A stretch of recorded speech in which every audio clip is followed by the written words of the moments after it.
Assalamualaikum warahmatullahi wabarakatuh. Selamat pagi anak-anak kelas 6. Semoga kalian hari ini dalam keadaan yang sehat ya. Hari ini kalian bertemu lagi dengan Bu Catur.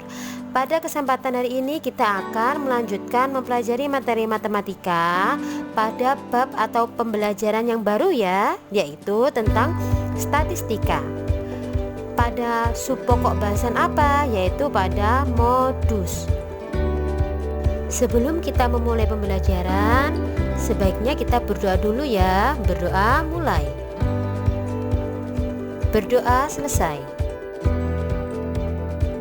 Tujuan pembelajaran pada hari ini yaitu yang pertama, siswa dapat menyebutkan modus tunggal yang paling tepat untuk mewakili data.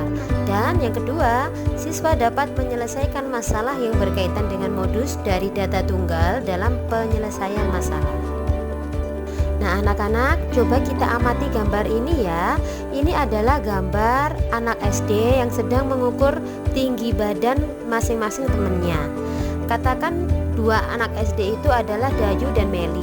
Dayu dan Meli diminta oleh guru untuk mengukur tinggi badan teman-temannya. Kemudian guru bertanya kepada mereka, tinggi siswa yang paling sering muncul berapa ya nak? Nah, untuk menjawabnya, maka kalian perlu mempelajari tentang materi modus. Apa sih modus itu? Modus itu adalah data yang paling sering muncul ya anak-anak, atau data yang frekuensinya paling banyak atau paling tinggi. Untuk lebih memahami apa yang dimaksud modus, maka ayo kita mengamati terlebih dahulu. Kalian ditugaskan mencatat berat badan siswa. Pendataan berat badan siswa SDN Sukamakmur hasilnya sebagai berikut, yaitu ada yang berat badannya 33 kilo, 39, 36 kilo, 35 dan seterusnya seperti terlihat pada layar kalian. Nah, carilah berat badan yang paling sering muncul. Ayo menanya terlebih dahulu, apakah yang dimaksud untuk mencari data yang paling sering muncul itu adalah modus data? Kemudian, bagaimana ya cara menentukan modus dari suatu data? Ayo menalar ya anak-anak. Dari pendataan berat badan siswa SDN Sukamakmur tadi, kita buat dulu tabel turusnya, yaitu ada kolom berat badan, ada kolom turus, dan ada kolom frekuensi seperti tampak pada layar kalian.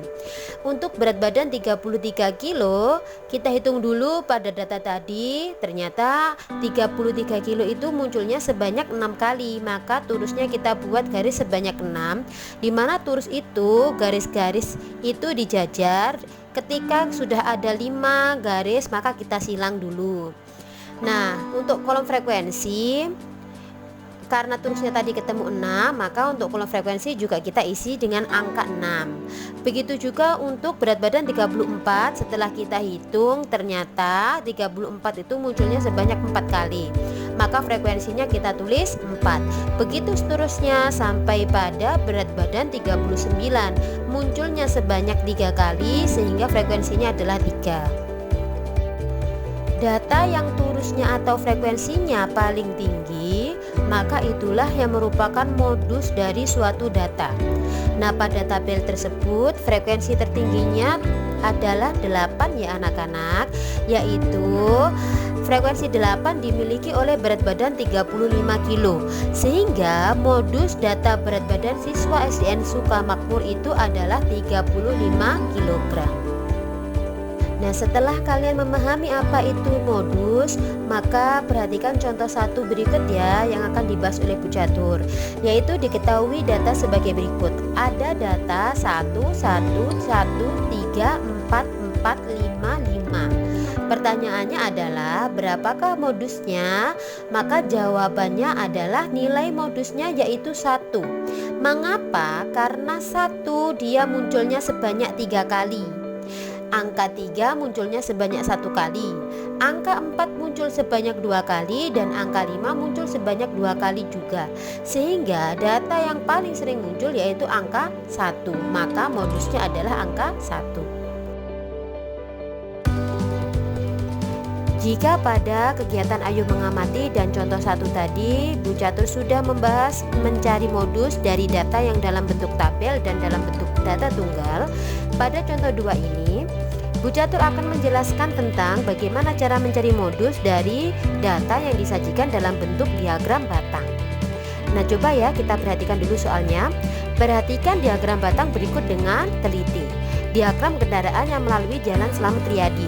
Tampak seperti di layar kalian, yaitu ada diagram pejalan kaki yang naik bis, sepeda motor, dan yang naik sepeda. Pertanyaannya adalah sebutkan jenis kendaraan apa yang sering melalui Jalan Slamet Riyadi. Untuk menyelesaikannya, maka kita perhatikan kembali ya diagramnya. Untuk pejalan kaki, batangnya menunjukkan tinggi sampai 30, maka artinya pejalan kaki itu ada 30 orang. Yang naik bis ada 50 orang, yang naik sepeda motor ada 65 orang, dan yang naik sepeda ada 40 orang. Nah, jika kita perhatikan datanya, kita lihat bahwa ada satu batang yang paling tinggi, yaitu sepeda motor. Batang yang paling tinggi dia menunjukkan frekuensinya juga paling tinggi. Maka modus dari diagram batang itu adalah sepeda motor. Nah, pada kegiatan Ayo Mencoba, sebagai cara untuk mengukur tingkat pemahaman kalian, maka silakan dicoba ya menyelesaikan soal di LKS. Uji kompetensi 1 halaman 92 bagian A nomor 1 sampai 3 dan uji kompetensi 2 halaman 99 bagian A nomor 1 sampai 2. Kerjakan di buku tulis kalian masing-masing ya beserta caranya. Kemudian kirimkan kembali kepada Bu Catur melalui Google Classroom kalian masing-masing. Nah, sekian materi matematika kita pada hari ini ya anak-anak. Bagi kalian yang belum bisa memahami penjelasan dari Ibu Guru, maka Ibu Guru beri kesempatan untuk bertanya via WhatsApp ya. Selamat belajar dari rumah anak-anakku. Terima kasih sudah memperhatikan penjelasan dari Ibu Guru hari ini. Semoga ilmunya bermanfaat ya. Wassalamualaikum warahmatullahi wabarakatuh. Selamat pagi.